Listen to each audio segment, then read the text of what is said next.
Did you know that Leonardo da Vinci took 25 years to complete a single church piece? What if I told you that this extreme procrastination wasn't a flaw, but the very source of his genius? For years, we've been told that procrastination is the enemy of achievement, but what if this fundamental assumption is completely wrong? Today, I'm going to show you why some of history's greatest minds deliberately delayed their most important work, and how you can harness the same strategy to unlock your creative potential. What if our most brilliant ideas aren't born from disciplined routines, but emerge during those moments when we're seemingly doing nothing important at all? History reveals an uncomfortable truth. Many of the greatest minds weren't paragons of productivity. They were master procrastinators. Society has trained us to vilify procrastination. We're bombarded with productivity hacks, time management systems, and articles shaming us for delaying important work. The message is clear: immediate action is virtuous, delay is weakness. Yet when we examine the creative processes behind history's most groundbreaking innovations, we discover something surprising. Strategic delay wasn't their downfall, but their secret weapon. Consider Charles Darwin, whose theory of evolution revolutionized our understanding of life itself. What's less discussed is that Darwin sat on his revolutionary ideas for nearly 2 decades. After his voyage on the HMS Beagle, Darwin had already formulated the foundations of natural selection. But instead of rushing to publish, he spent the next 20 years studying barnacles and earthworms, activities that seemed wildly disconnected from his main work. This apparent detour wasn't avoidance, but intellectual incubation. Darwin's meticulous study of these seemingly minor creatures provided crucial evidence for his theory. By understanding the minute variations in barnacle reproduction or how earthworms gradually transform their environments, Darwin constructed a more robust framework for natural selection.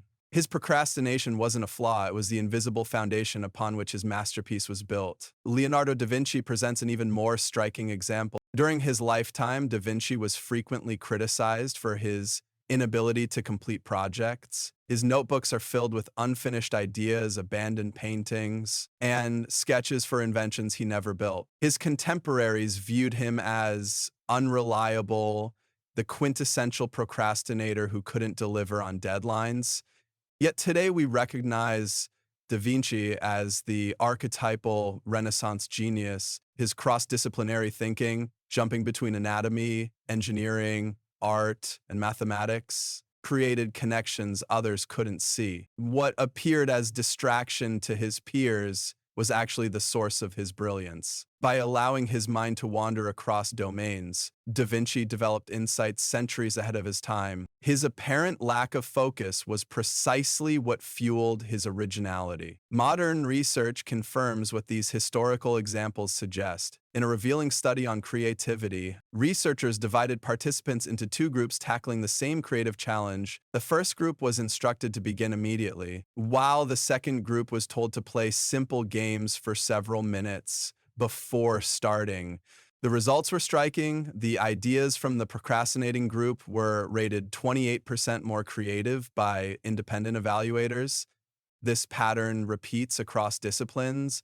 Frank Lloyd Wright designed Falling Water, perhaps his most famous work, in a single burst of creativity after procrastinating for months. Victor Hugo would reportedly lock away his clothes to force himself to stay home and write after extensive periods of delay. Even Einstein described his thinking process as involving long periods of apparent idleness, punctuated by sudden breakthroughs. The crucial insight isn't that procrastination itself is magical. It's that our brains continue processing complex problems during periods when we're not consciously working on them. Neuroscientists call this the default mode network, a system that activates when we're daydreaming or seemingly idle. During these periods, our minds forge unexpected connections between disparate ideas, often leading to the aha moments that define breakthrough thinking. Our cultural obsession with immediate productivity may actually be hindering our creative potential. When we rush from task to task, checking items off our to-do list without pause, we deprive our brains of the incubation periods necessary for innovative thinking. We optimize for completion rather than quality or originality. What appears on the surface as procrastination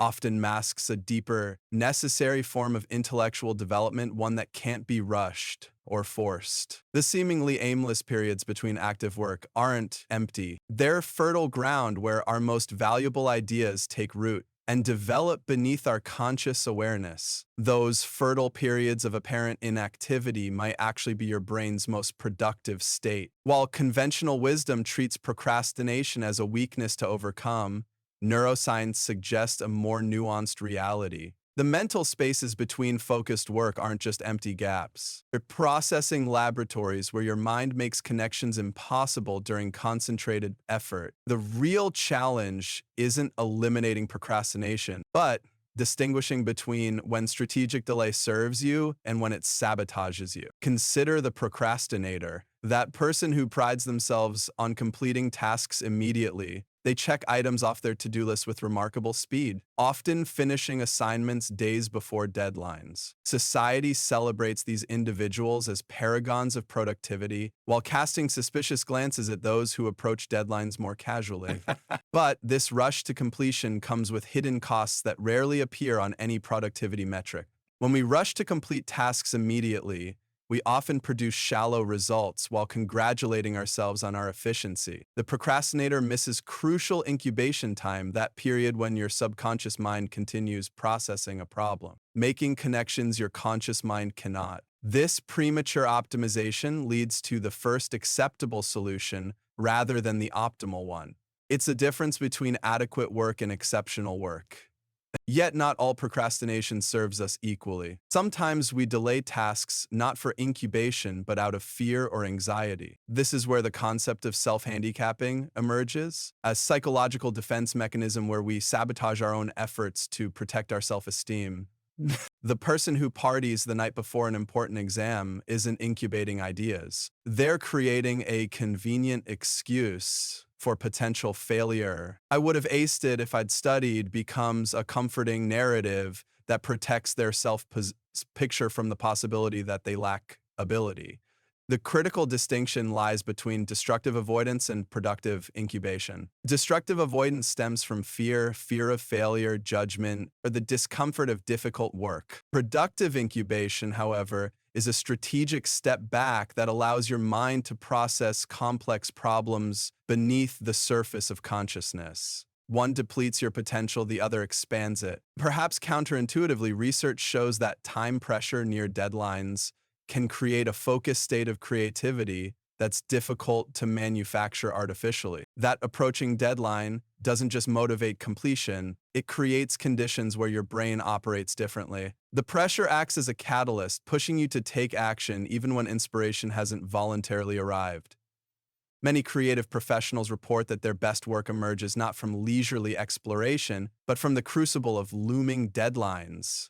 This explains why conventional productivity systems often fail natural procrastinators. These systems typically emphasize immediate task completion, breaking projects into smaller pieces to be tackled sequentially without delay. For certain personality types and certain types of work, this approach is misaligned with how their minds naturally function. It's like forcing a night owl to become a morning person. Possible with enough discipline, but working against your natural tendencies rather than with them. Instead of adopting a one-size-fits-all approach to productivity, consider these 3 questions to determine whether to push forward or step back from a project. First, am I avoiding this task out of fear? Or am I giving a complex problem the incubation time it deserves? Honest self-assessment is crucial here. Second, does this particular project benefit more from immediate execution or from deeper processing? Some tasks require little creativity and should simply be completed, while others improve dramatically with incubation time. Third, have I created the conditions for productive incubation,